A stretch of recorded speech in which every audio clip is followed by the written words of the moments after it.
636번째 책 소개입니다. 책에서 일부 내용을 발췌하여 소개드립니다. 본 소개를 계기로 책을 구입해서 읽어보시기를 추천드립니다. 책 제목 인생을 결정짓는 내 안의 감정 패턴구. 저자 황시투안. 출판일 2023년 7월 30일. 상상빌더 한 줄 요약. 감정을 알자. 저자 소개. 저자 횡시투안, 정신분석학자, 베테랑 심리학 멘토. 20여 년간 심리학 교육을 응용하는 데 전념해 심리학 이론을 기업관리, 결혼, 가정, 자녀 교육 등에 성공적으로 접목했다. 중국의 유명 심리학 플랫폼인 이신리를 창립하고 투자하여 재미있고 따뜻한 실용적인 방식으로 사회와 조직 그리고 개개인에게 가치 있는 심리학 서비스를 제공하고 있다. 또한 주의창싱, 우한심 등의 심리학 단체를 만드는 데도 투자했다. 책 소개. 10만 수강생의 삶을 변화시킨 심리학자의 마음 성장 수업. 우리가 매번 고난을 겪는 이유는 익숙한 삶의 패턴과 관련이 있다. 감정 패턴, 사고 패턴, 관계 패턴을 돌아보고 나를 힘들게 하는 익숙한 삶의 패턴을 바꿔보자. 우리 내면의 패턴이 존재한다는 사실을 알고 있는가? 당신은 살면서 때때로 반복되는 비슷한 문제에 직면한다는 사실을 인지한 적이 있을 것이다. 그 이유는 바로 인생 패턴과 관련이 있다. 인간 내면의 고통, 혼란, 실망 그리고 피로 등은 모두 신념과 깊은 연관이 있기 때문이다. 인생을 살아오며 신념을 바탕으로 형성된 성격이나 습관이 우리의 행동과 선택에 큰 영향을 미치고 문제를 해결함에 있어 결정적인 솔루션을 제시한다. 저자는 인생 소프트웨어 업그레이드 심리 수업을 진행하면서 다양한 삶의 난제와 어려움에 직면한 사람들을 만났다. 그가 하는 일은 사람들에게 발생한 일의 이면에 있는 진실을 보여주는 것이다. 10만 명이 넘는 수강생들이 자신들이 겪는 어려움 이면의 패턴을 발견하고 나서 새로운 삶을 찾았고 그로 인해 답답한 삶이 개선되었다. 삶의 패턴이란 우리 삶에 끊임없이 반복되는 그 사람의 고유한 행동이나 생각, 정서적 반응 등을 포괄하여 이루는 말이다. 거기에는 감정 패턴, 사고 패턴, 관계 패턴 등이 있다. 이 책은 문제에 반복적으로 반응하는 자신의 패턴을 들여다보고 무엇이 어떻게 달라져야 하는지 보여준다. 저자는 이 책에서 그간 상담한 실제 사례를 들어 설명한다. 또 각 사례의 심도 있는 분석과 검토를 통해 자신의 내면에 있는 패턴이 어떠한지 탐구하고 알아볼 수 있게 돕는다. 그러면서 자연스럽게 인생 소프트웨어 업그레이드 과정으로 안내한다. 뜻대로 되지 않는 인생과 불공평한 운명에 대해 불평할 때면 스스로에게 물어보자. 나는 어쩌다가 지금 이 길을 걷게 되었나?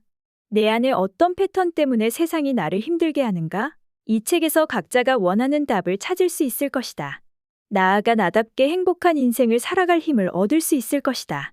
익숙한 감정, 사고, 관계 패턴에서 벗어나 나답게 행복한 인생으로 나아가는 법. 인생 소프트웨어가 바뀌지 않는다면 삶은 계속해서 과거의 패턴을 그대로 반복하고 만다. 예를 들어 어릴 적부터 아버지가 지시하는 대로 살아온 여성이 불편함과 압박감을 느끼지만 결국은 또다시 아버지에게 의지하게 되거나 매번 상대를 통제하고 이기려 하는 강한 성격 때문에 상대로부터 이별 통보를 받는 사람이 똑같은 이유로 헤어짐을 반복하게 되는 경우 등이다. 주변 사람들이 안타까워하며 조언을 해주고 본인도 같은 실수를 저지르지 않겠다고 다짐해보지만 쉽게 개선되지 않는다. 대체 이런 일은 왜 생기는 것일까? 20년 넘게 심리학 강의에 전념하면서 10만 명 이상의 수강생을 거느린 저자는 이렇게 선언한다. 우리가 매번 고난을 겪는 이유는 우리의 인생 패턴과 관련이 있다. 사람은 자신이 살아가는 패턴을 보고 깨달아야 자연스럽게 변화가 일어난다. 내 삶의 패턴을 바꿔 감정과 사고의 흐름을 조율하라. 중국의 유명 온라인 플랫폼 기업인 알리바바의 창업자 마윈은 고등학교를 졸업 후 대학 입시에 실패하여 곧바로 취업 준비를 시작했다. 구직도 쉽지 않아 몇몇 직종을 전전했고 학업에 대한 미련 때문에 다시 대학 입시에 도전했다. 3번의 입시를 치렀지만 낮은 수학 점수로 전문대에 입학할 뻔했으나 운 좋게 항저우 사범대에 겨우 합격했다. 하지만 이는 마윈이 위대한 사업가가 되는 것과 무방했다. 저자는 이 속에는 간과할 수 없는 인생의 진리가 담겨 있다고 말한다. 일반적인 기준으로 마윈은 남들보다 출발선에서 뒤처졌지만 그가 얻은 성적표의 점수는 그의 성공에 지장을 주지 않았다. 지식보다 더더욱 중요한 것은 한 사람의 성격 모델이다. 그의 뛰어난 미래 비전과 기술에 대한 철학, 전문가들을 향한 존중은 그를 세계적인 기업의 수장으로 존재하게 했다. 저자는 이 책을 통해 인생 소프트웨어 업그레이드 과정을 거친다면 위 에피소드의 마윈과 같은 자신감으로 자신이 원하는 삶을 살 수 있게 된다고 말한다. 이 책에 소개된 생생한 사례를 읽으면서 자신의 그림자를 발견할 수도 있을 것이다. 그간 자신의 인생이 뜻대로 풀리지 않았다면, 인간관계가 삐걱거려 괴로웠다면 익숙한 내 삶의 패턴은 무엇이었는지 살펴보자. 패턴을 바꾸면 인생이 달라지기 시작할 것이다. 책에서 얻은 내용. 모든 관계는 나에게 달려있다. 이 말은 심리학의 지당한 명언으로 어떠한 관계에도 적용된다. 내가 상대를 어떻게 대하느냐에 따라 상대방이 나를 대하는 태도가 결정된다. 아이가 말을 듣지 않고 나약하고 무책임한 것은 부모가 교육을 잘못하고 어렸을 때부터 응석을 받아 줬기 때문이다. 친구는 아마도 언제나 주관이 없는 나의 모습으로 인해 습관적으로 나를 무시하게 됐을 것이다.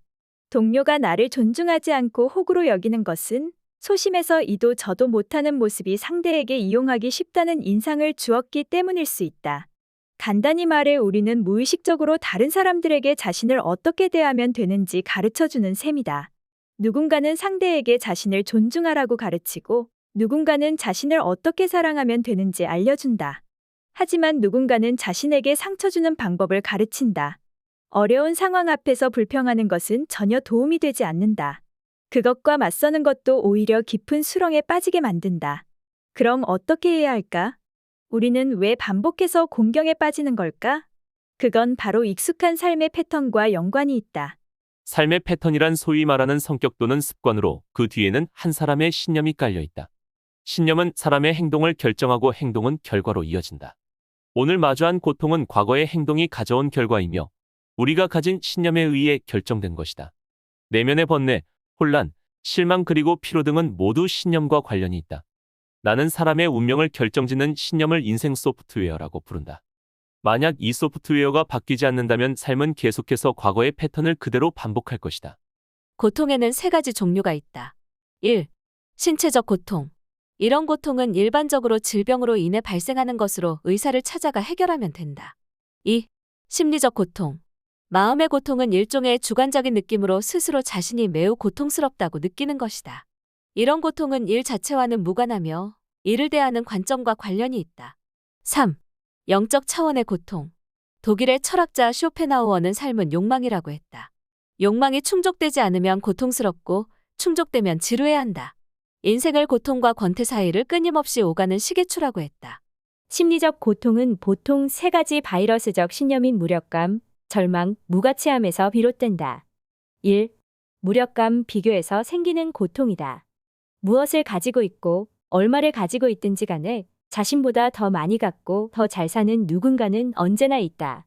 만약 이로 인해 고통스러워한다면 이것은 무력감에서 비롯된 고통이다. 무력감을 느끼는 사람은 나는 할 수 없다는 생각이 뿌리 깊이 박혀 있다. 이런 신념을 가진 사람은 열심히 명문 학교를 졸업하고 지식을 많이 쌓고 부유해도 아무런 감흥이 없다. 언제나 자신보다 더 잘 사는 사람을 찾을 것이기 때문이다. 자신보다 더 잘 나가는 다른 사람이 있는 한 그는 항상 괴롭다. 2. 절망, 불가능에서 오는 고통. 우리 주변에는 자신을 제한하고 옛것을 지키며 기존의 규칙을 고수하고 새로운 시도를 하려 하지 않는 사람들이 많다. 마치 맷돌질하는 말처럼 한정된 공간을 맴돌며 평생을 똑같이 보내는 것이다. 그들의 세계에는 너무 많은 불가능이 있다. 그들을 힘들게 하는 것은 외부 환경이 아니라 내가 할 수 없는 것은 남도 할 수 없다는 절망적인 신념이다. 일단 이런 신념이 형성되면 삶의 어느 영역에 갇혀버린다. 그런 신념이 많아지면 그 사람은 절망과 고통에서 벗어나지 못해 심한 경우 삶까지 포기해버린다. 3. 무가치, 그 무엇도 아닌 것에서 오는 고통. 무가치하다고 느끼는 것은 여러 바이러스성 신념 중 가장 해롭다. 한 사람의 내면에 무가치라는 바이러스가 심어지면 그 사람의 마음은 조그만 실패에도 유리같이 쉽게 깨지고 쉽게 자신의 일을 포기하고 이것이 반복되다 보면 인생마저 포기하게 된다. 억지로 살아남아도 너무나도 연약한 마음으로 살아가게 된다. 이런 사람과 어울리다 보면 그 사람뿐 아니라 주변 사람도 괴로워진다. 미국의 유명한 결혼 전문가인 게리 체프먼 박사는 사랑을 표현하는데 5가지 언어가 있다고 말한다. 1. 인정하는 말. 어떤 사람들은 오직 말로 표현해야 사랑이라고 느낀다. 말을 하지 않으면 아무리 많이 베풀어도 상대방이 자신을 사랑하지 않는다고 생각한다. 2. 함께하는 시간, 같이 있으며 함께하는 시간, 같이 있어주는 시간이 많을수록 사랑을 느낀다고 생각한다. 3. 선물, 보이는 물질을 통하여 사랑을 표현한다. 4. 봉사, 상대방을 위해 뭔가를 함으로써 사랑을 표현한다. 5. 스킨십, 키스, 포옹, 터치, 악수, 성적인 사랑 등이 있다. 응어리진 마음을 내려놓아야 비로소 자유로워질 수 있다. 서양 의학은 질병에 대항하는 방법을 써서 질병을 치료한다. 예를 들어 감기에 걸렸을 때 항생제를 투여해 세균을 죽인다. 하지만 박테리아는 내성이 생겨 점점 더 강해진다. 따라서 항생제도 점점 독한 것을 쓸 수밖에 없고 세균과 약물이 함께 업그레이드되는 현상이 일어난다. 우리의 생각도 이와 같다. 누군가가 미울 때 본능적으로 맞서려고 한다. 그 사람이 한 것처럼 그 사람에게 돌려주는 것이다. 그러다 보니 그와 같은 사람이 된다. 배우자가 나를 사랑하지 않으니 그를 미워하고 그에게 대항하기 위해 그를 사랑하지 않게 되고 어느 순간 자신도 모르게 미워했던 그런 사람이 되어버린다. 우리는 억울한 일을 당하면 복수하고 싶은 생각이 들 때가 있다. 나는 결코 복수하는 것을 반대하지 않는다. 그러나 증오하는 마음으로 복수하라는 것은 아니다. 그렇게 하면 한도 풀지 못하고 오히려 자기 자신에게 상처를 주게 된다. 이는 좋은 복수가 아니다. 나는 단지 더 나은 방식을 선택하길 바랄 뿐이다. 인생은 누구도 아닌 자신의 것이다. 원한을 내려놓아야 자신을 구할 수 있다. 원한을 내려놓아야 우리의 인생이 하늘처럼 넓어지고 매일 즐겁게 살 수 있다. 이보다 더 좋은 방식이 있을까? 자유를 추구하는 것이 잘못된 일은 아니다. 하지만 자유라는 이름으로 통제와 싸울 때 내가 싸우는 것이 좋은 통제인지 나쁜 조종인지 구분해 볼 필요가 있다.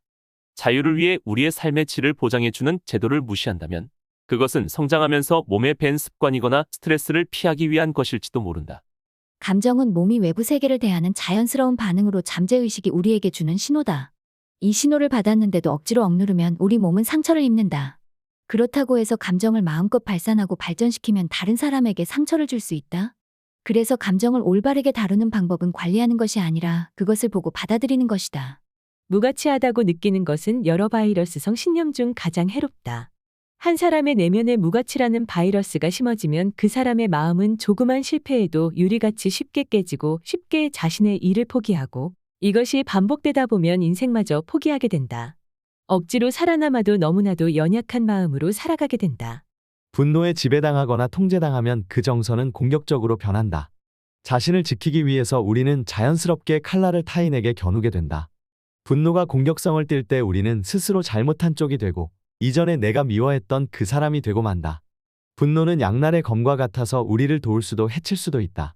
이 칼을 제대로 쓰려면 분노 밑에 있는 빙산이 무엇인지 알아야 한다. 감정을 인정하고 받아들이는 것은 그것이 옳기 때문이 아니라 각각의 감정이 그 나름의 가치와 존재 이유가 있기 때문이다. 이 모두는 우리가 활용할 수 있는 힘이다. 예를 들면 질투는 우리가 가장 원하는 것이 무엇인지 그리고 얼마나 갈망하는지를 알려준다. 슬픔은 상처를 치유할 수 있으며 불안은 미래에 초점을 맞춰 위험을 방지하게 한다. 신념이 변하지 않으면 인생은 과거의 패턴을 반복할 것이다. 신념을 새롭게 바꾸어야 새로운 행동이 나오고 새로운 행동이 보다 나은 결과를 만들어내기 때문에 운명을 바꾸고 싶다면 반드시 인생 소프트웨어를 업그레이드하는 것부터 시작해야 한다. 어느 쪽이든 아이가 크고 나면 미루는 습관이 들 수 있다. 전자는 새로운 가능성을 직면하는 것이 두려워서 미루고 후자는 반항하기 위해 미루는 것이다.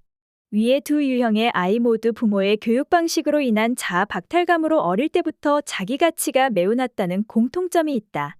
지식과 능력은 언제든지 배우고 쌓을 수 있지만 한 사람의 패턴, 즉 어떤 일에 관한 생각이나 정서, 반응이 일단 형성되면 그의 일생은 제한된다. 모든 것이 스마트화되고 인터넷 시대에 우리가 지식을 얻는 것은 훨씬 수월해졌다. 지식보다 중요한 것은 한 사람의 성격 모델이다. 지식은 단기간에 습득할 수 있지만 성격은 짧은 시간에 얻어지는 것이 아니다. 사실 소통하기 어려운 상대는 없다. 다만 내가 상대방을 부정함으로써 상대방의 방어체제가 가동돼 소통이 차단됐을 뿐이다. 따라서 상대방이 이미 잘하고 있는 곳을 보고 잘한 점을 인정하고 그가 나를 신뢰하게 하고 나를 편안하게 느끼게 된다면 그는 당연히 나의 의견을 받아들이게 될 것이다. 불안정감은 홍수와 같은 것으로 일종의 에너지인데 그것을 억누르고 제어하다가 그것의 힘이 강해지면 결국 걷잡을 수 없는 날이 온다. 통제하기보다 그 힘을 끌어당겨서 자신의 성장 동력으로 만들어라. 오늘부터 주변 사람들을 더 이상 원망하고 비난하지 않길 바란다. 그들이 오늘날의 모습이 된 데에는 반드시 나의 책임이 있다. 그 사람이 더 좋아지길 바란다면 공부를 시작해라. 매일 하는 말 한마디를 바꾸는 것에서부터 시작하라. 지금까지 상상빌더였습니다. 감사합니다.